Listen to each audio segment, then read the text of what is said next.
All right, welcome back to Doctrines 3, the Doctrines of Angels, Church, and End Times, as we conclude our discussion on eschatology, the doctrines of last things. In fact, I want to give a quick statement here. This will actually be the very last video that I will record for all of Doctrines 1, 2, and 3. So just a little bit of a personal celebration there.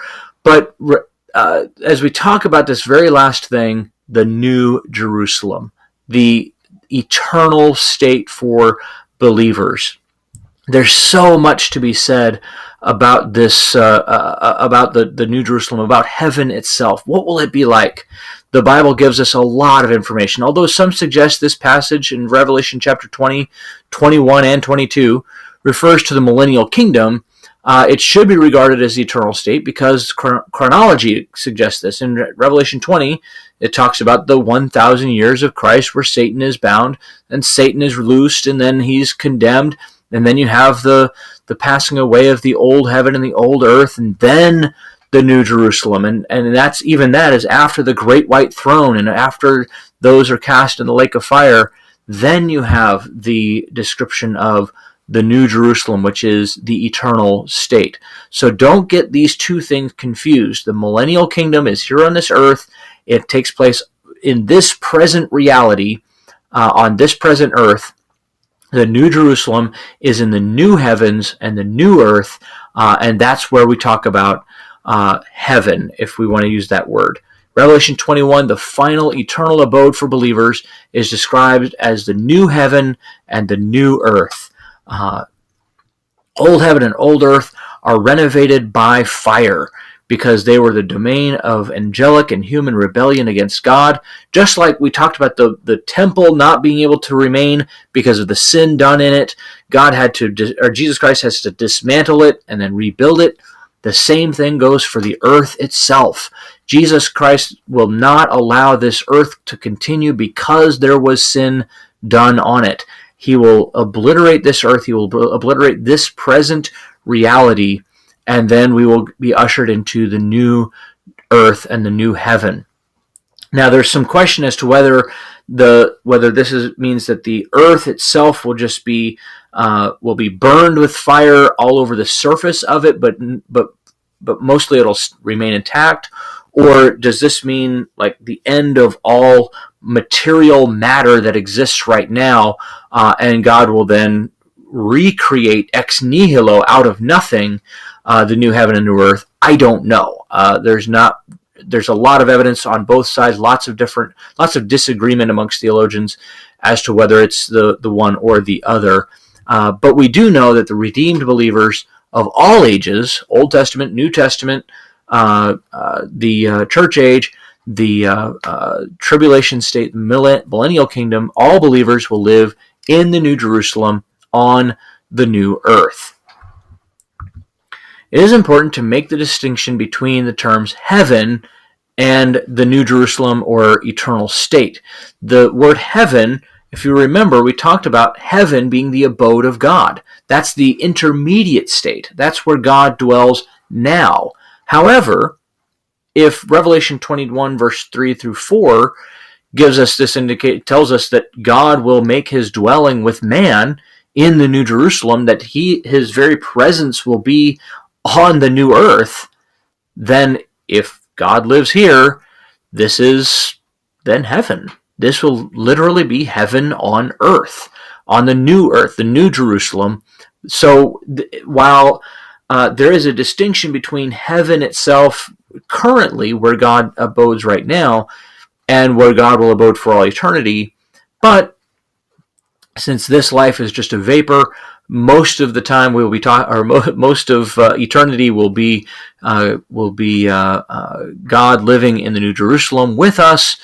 We can call that heaven because God will be there. The beauty of the New Jerusalem, its brilliance, heaven reflects the brilliant glory of God because of his presence.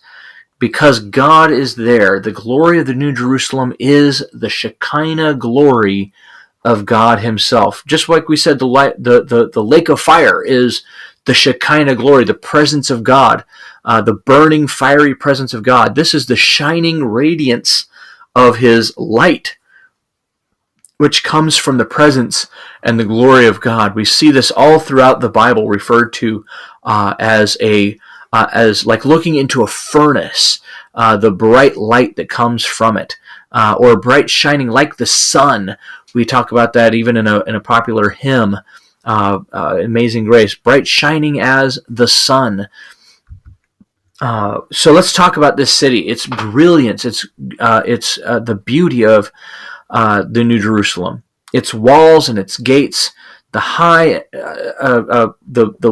city has walls and gates. Revelation chapter 21, verses 12 through 13. The high wall that surrounds the city suggests, first of all, that it is a city. Cities in those days, when Revelation was written, always had a wall that surrounded that city. Even all the way up until the Middle Ages, cities had walls surrounding them. And so this city has a wall. But it also suggests that there's peace and safety and security in this city. Its foundation stones, the foundation stones of the city, and these would be the great flagstones that are the foundations of the city. So if you think about these large blocks that are the foundations of the city, probably arrayed in a pattern of 12, or some have thought that perhaps they would be layered one upon the other. But these foundation stones have the names of the apostles written on it, who are the foundation of the church itself. So we see the churches in the New Jerusalem. The apostles themselves are there. Their names are written on the foundation stones, which again, kind of illustrative of the fact that the apostles are the foundation of the church. Its measurements. John is asked to measure the New Jerusalem, and he says that it's 1,500 miles, of course given in cubits, but if we make the conversions, about 1,500 miles long, about 1,500 miles wide, and 1,500 miles high. So how does that work? Is it a cube? Lots of people have suggested that the New Jerusalem is shaped like a cube. However, I've never seen a city shaped like a cube before. Why would John look at a cube and say, oh, that's a city? But instead, he recognizes it immediately as Jerusalem. He recognizes it immediately as a city. So what kind of city was Jerusalem? Well, Jerusalem was a city built on a hill, built actually on a mountain, Mount Zion. And that mountain is the shape of the city. So we don't need to worry about it being a cube, because the natural meaning of this would, because you can have length and width and height on a cone or pyramid as well in geometry, but that would suggest then that it's the size of a mountain.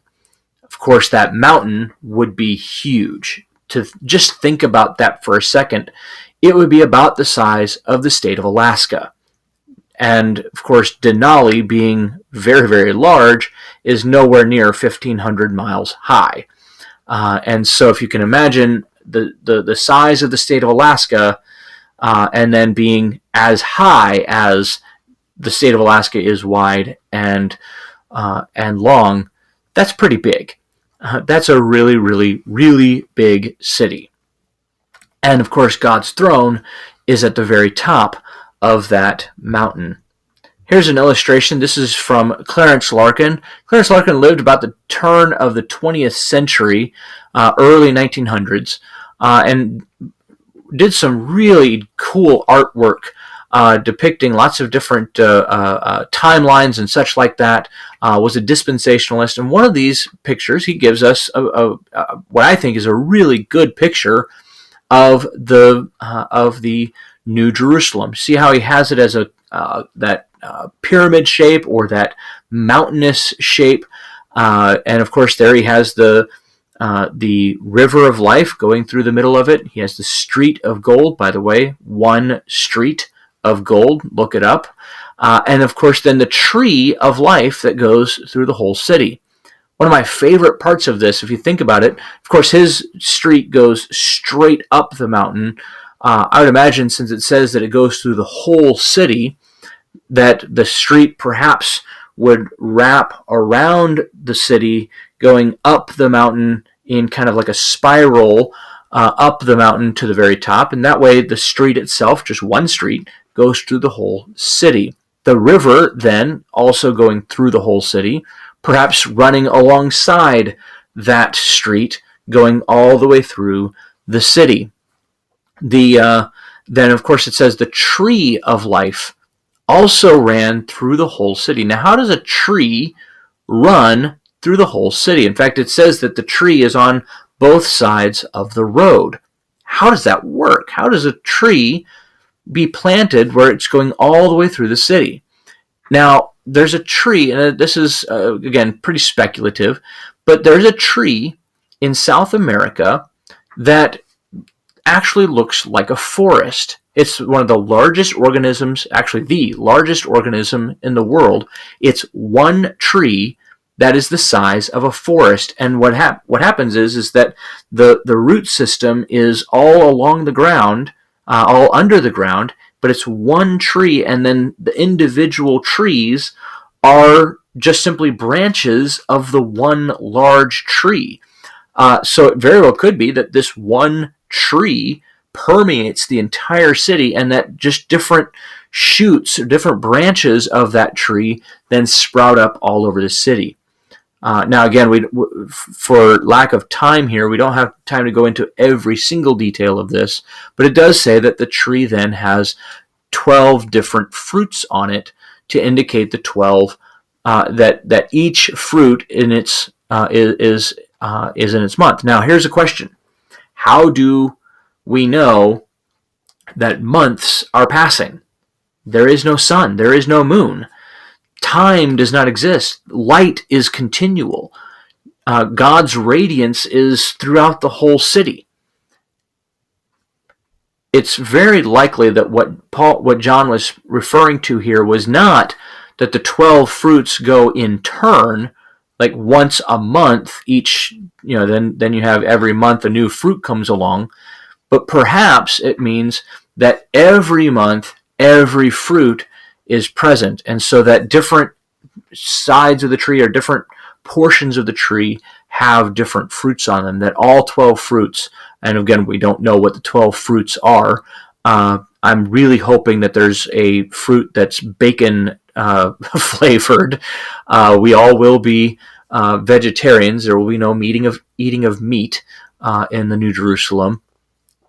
But that those 12 fruits are probably going to be present all 12 months. In other words, all 12 throughout all time. In other words, we're not going to be able to mark the passing of time. There will be not, again, going back to Amazing Grace, when we've been there 10,000 years. Well, how will we know that there's 10,000 years? A year is how long the earth goes around the sun. There is no sun. How are we going to know if the earth is not rotating around the sun? How will we know that a day has passed? We won't. It will just be. There will just be existing for all eternity. There will be no sleep. There's no reason to sleep. The gates will only be closed at night, but there is no night.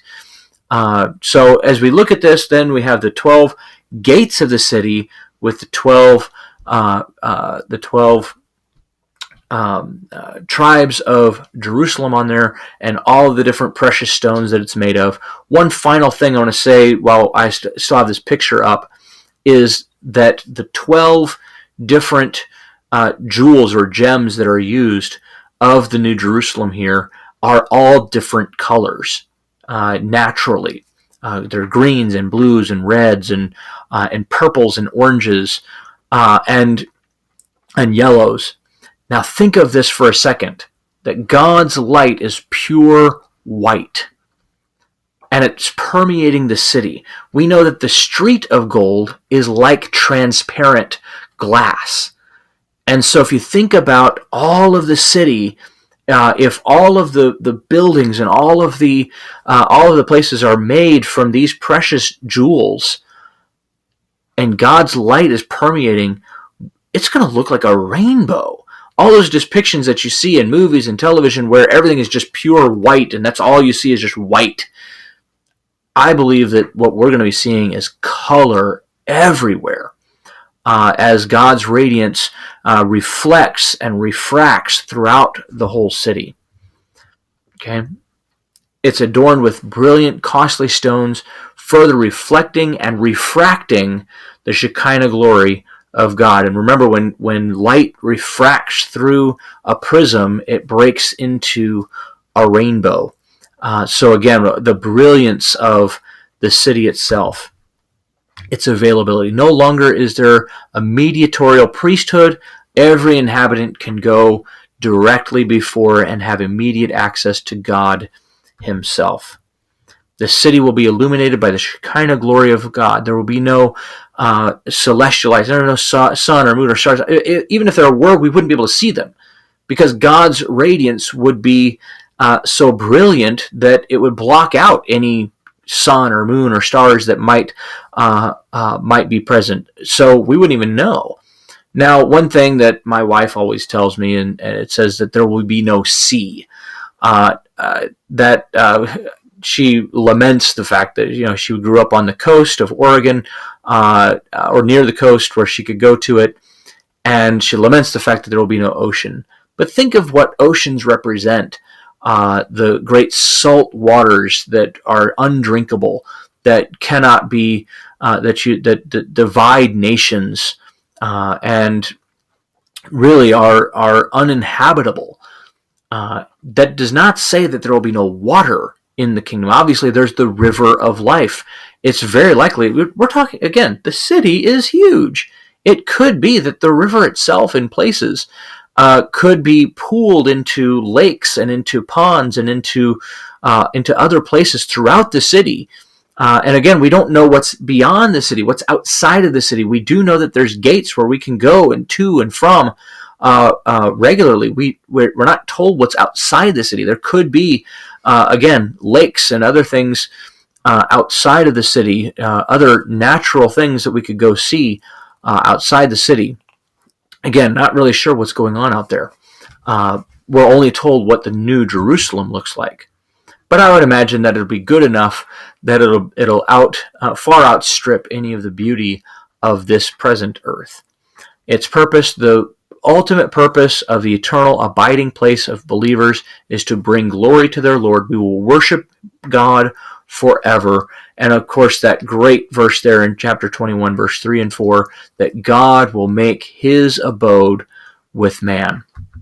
That's all we have for the New Jerusalem. That's all we have for eschatology. That's all we have for Doctrines 3. Thank you for joining me in this adventure, and I hope to see you in other classes.